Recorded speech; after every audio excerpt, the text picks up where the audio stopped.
Okay, so I have the handle filed, and you can see where I decided that my lines were not very good at being lines. I drew them in the wrong spot, but that's okay. So I'm going to lock it in the vise like this. Then I'm going to get a chainsaw file.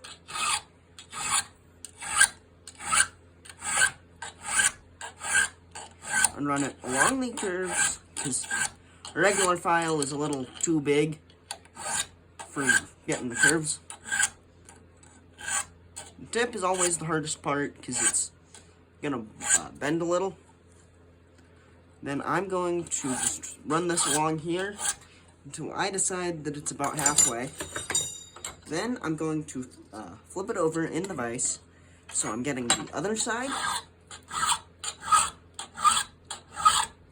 which isn't necessarily just the other side, it's the other blade, so it's not really a blade, it just looks like one. But then I'm going to take this and put this in this side of the vise, which will then allow me to get all of the, get the other two sides that I didn't do. And then I just use the chainsaw file, and I file until they meet.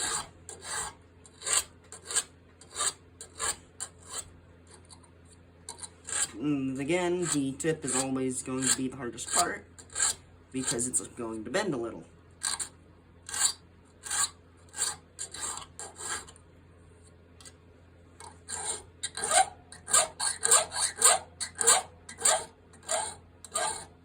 You can't always go over on the same side twice, if you want.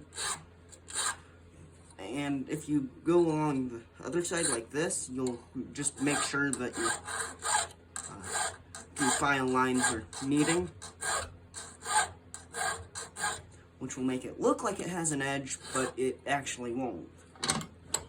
And then I flip it over again, and I do the same thing I just did for the other side.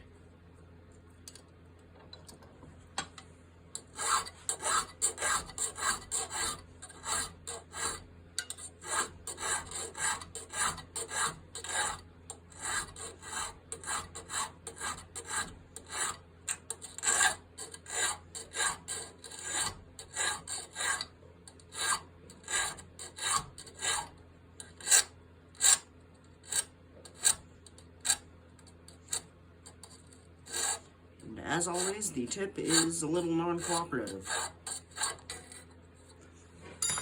But if you put in a little effort and you think about it a little bit, you can end up with a toothpick that looks like a sword.